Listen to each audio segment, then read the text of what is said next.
Taste the Daily.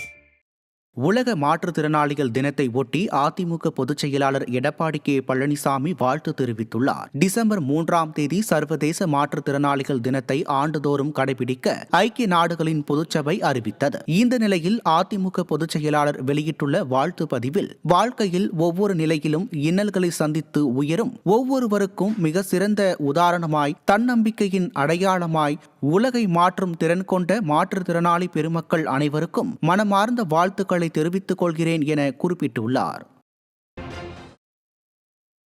Villupuram அருகே ஏரி உடைந்து விவசாய நிலத்தில் வெள்ள நீர் புகுந்ததால் பொதுமக்கள் அவதிக்குள்ளாகி உள்ளனர்.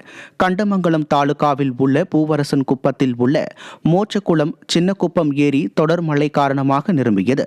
திறனற்ற திமுக அரசு இப்பகுதியில் போதிய குடிமராமத்து பணி மேற்கொள்ளாததாலும், ஏரி கரைகளை பலப்படுத்த தவறியதாலும் ஏரியில் உடைப்பு ஏற்பட்டது.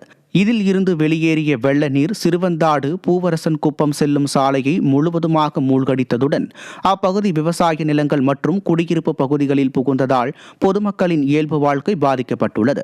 மேலும் ஏரி உடைந்து தனித்தீவாக காட்சியளிக்கும் தங்கள் பகுதிக்கு ஸ்டாலின் அரசின் மீட்பு பணிகள், நிவாரண உதவிகள் எதுவும் வழங்கவில்லை என்றும், இதுவரை யாரும் நேரில் வந்து கூட பார்க்கவில்லை என்றும் பொதுமக்கள் குற்றம் சாட்டுகின்றனர். திருவண்ணாமலையில் உள்ள குகை நமச்சிவாயர் கோயிலின் சுற்றுச்சுவர் இடிந்து விழும் வீடியோ காட்சி வெளியாகியுள்ளது. கடந்த 3 நாட்களாக பெய்த மழையால் திருவண்ணாமலை மாவட்டத்தில் 3 இடங்களில் நிலச்சரிவு ஏற்பட்டது.